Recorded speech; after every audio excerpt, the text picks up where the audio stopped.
नमस्कार, city post के साथ मैं मृदुला। कहते हैं 7 फेरों का बंधन जन्म जन्मांतर का बंधन होता है, लेकिन जब अपना पति ही बेवफा हो जाए तो फिर एक औरत के लिए जिंदगी नर्क से भी बदतर हो जाती है। ऐसा ही एक मामला बेगूसराय में सामने आ रही है, जब बड़ी नौकरी का झांसा देकर एक युवक ने लड़की से शादी की, लेकिन बाद में दहेज के लिए प्रताड़ित करने लगा। इतना ही नहीं, शादी के बाद सोनी की जिंदगी उस वक्त पूरी तरह से अंधेरे में घिर गई। जब सोनी को पता चला कि उसके पति कन्हैया कुमार को अपनी ही मौसेरी बहन से अवैध संबंध है, वो पूर्व से ही उसके साथ शादीशुदा जिंदगी व्यतीत कर रहा है, तो अब सोनी कुमारी अपने 9 माह के बच्चे के साथ न्याय पाने के लिए बेगूसराय जिला प्रशासन सहित महिला हेल्पलाइन के चक्कर लगा रही है। दरअसल बेगूसराय जिले के रतनपुर थाना क्षेत्र के रतनपुर निवासी राजेश पोद्दार ने अपनी लड़की सोनी कुमारी की शादी वर्ष 2017 में पटना निवासी रोहित पोद्दार के पुत्र कन्हैया कुमार से की थी। शादी के वक्त कन्हैया कुमार एवं उनके परिजनों के द्वारा बताया गया था कि कन्हैया कुमार होटल मैनेजमेंट का कोर्स करके एक होटल में मैनेजर के पद पर कार्यरत है। होटल मैनेजर की बात बताकर राजेश पोद्दार से एक बड़े दहेज की भी मांग की गई, जिसे राजेश पोद्दार ने पूरी भी किया और 28 नवंबर 2017 को सोनी एवं कन्हैया की शादी संपन्न हुई। शादी के बाद जैसे ही सोनी अपने ससुराल गई तो महज 2 दिनों के बाद ही दहेज लोभी ससुराल वालों के द्वारा दहेज की मांग की जाने लगी एवं नहीं देने पर सोनी कुमारी से मारपीट शुरू कर दी गई। इतना ही नहीं, ससुराल पक्ष के लोगों के द्वारा सोनी को उसके माता एवं पिता से बात भी नहीं करने दिया जाता था। हार कर सोनी की मां अपनी बेटी से मिलने पटना पहुंची तो सोनी कुमारी ने रो रो कर पूरा दास्तान अपनी मां को सुनाई। बेटी की दुख भरी कहानी सुनकर राजेश पोद्दार एवं सोनी की मां ने अपनी बेटी को बेगूसराय मंगवा लिया।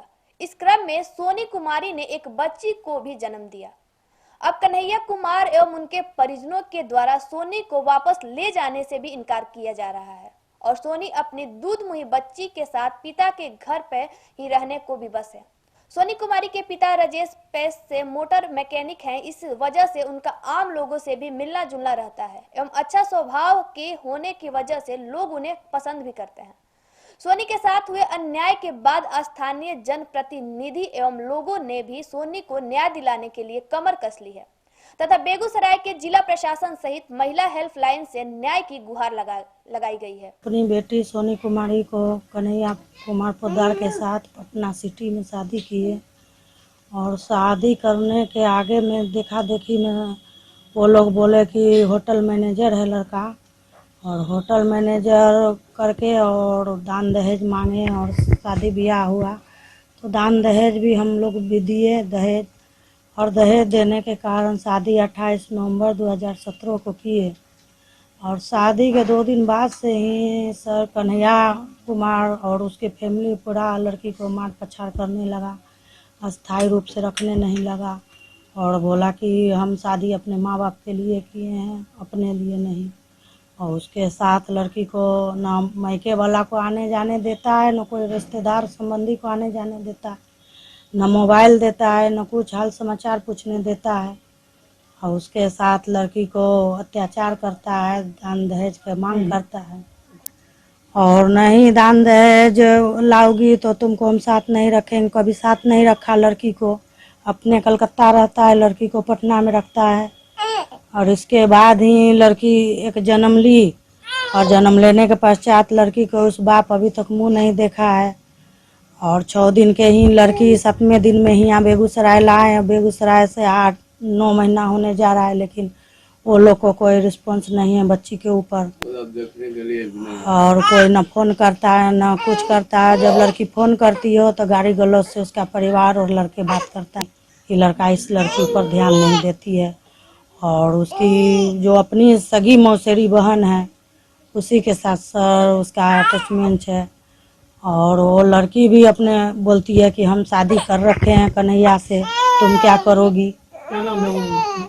लड़की का नाम है पिंकी और उस लड़की ऐसे ही है और मेरा कन्हैया पोद्दार जी को दामाद को फंसाए हुए है। हम चाहते हैं सर कि मेरा लड़की का घर बस जाए, लड़की को छोड़ दें और जो हुआ सो हुआ गलती, उसके बाद जो अब नए सिरे से अपना पत्नी को दर्जा दे, अपना पत्नी माने, अपना बच्चा को लिए न्याय मांगते हैं कि मेरी बच्ची को न्याय मिले। पटना गए मेडिकल थाना में, और उसके बाद वहाँ भी कोई सुनवाई नहीं हुआ।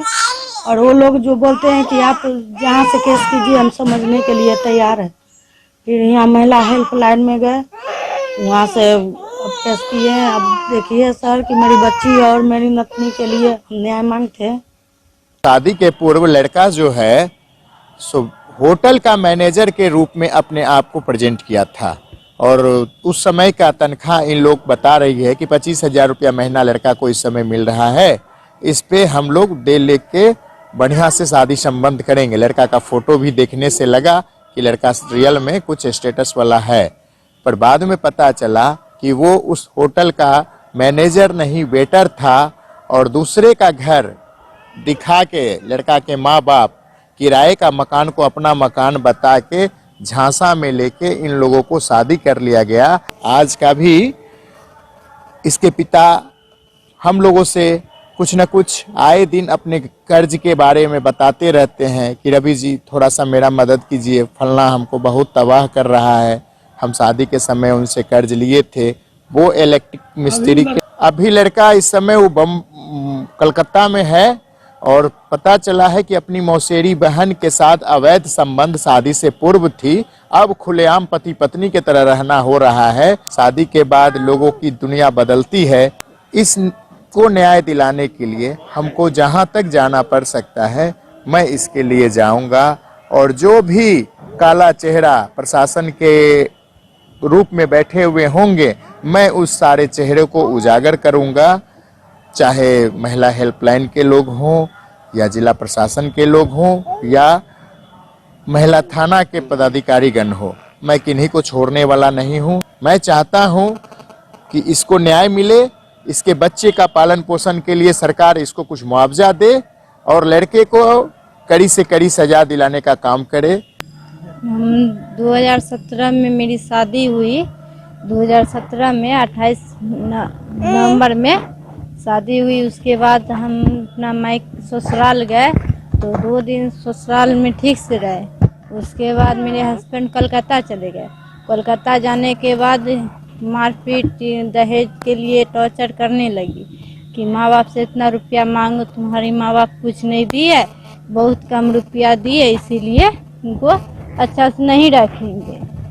बस अपने माँ बाप को डराई धमकाई थी कि बोलेगी तो मारेंगे पीटेंगे। तो अपने माँ बाप को सप्ताह में 1-2 सप्ताह में फोन करते थे, तो नहीं कुछ बोतना बात कर पाते थे।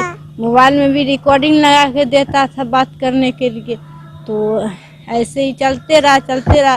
बस न माँ आई तो माँ को वो बोलने के बाद माँ उसके मेरे सास ससुर से पूछी, तो पूछने के बाद मेरी माँ बाप को भी मार पीट के भगा देने के बाद तो उसी में रहने के बाद मेरी माँ बाप बोली कि रहो तब तलक रहने के बाद तो हम बोले कि ठीक है हम रहते हैं। उसके बाद रहे तो बच्ची हुई। बच्ची के साथ बच्ची हुई तो मेरा पति आए नहीं आए। तो हम पूछे कि क्यों नहीं आए, तो बोलते हैं कि हम तुमको न पसंद नहीं करते हैं, ये नहीं करते हैं, हम अपने माँ बाप के लिए शादी किए हैं, हम अपने लिए शादी नहीं की। यह एक दुखद घटना है। समाज में इस तरह की घटना नहीं होनी चाहिए। एक बच्ची शादी विवाह करके अपने ससुराल जाती है और जीवन के सुनहरे सपने को लेकर, लेकिन आजकल समाज की इसको कुरीति ही कहिए कि इस तरह की घटनाएं हो जाती है। माँ बाप बहुत शौक श्रद्धा से अपने व्यवस्था से ऊपर उठ के मान सम्मान पैसा कौड़ी लगा के विवाह कर देना, करके उसके बाद दुख, बच्ची घर में है, बच्ची एक बच्चे को भी जन्म दी है, उसका भी लालन पालन करने में परिवार को कष्ट हो रहा है।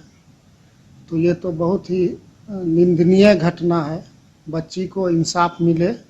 मैं जिला प्रशासन से यही मांग करता हूँ कि इस बच्ची को इंसाफ मिले।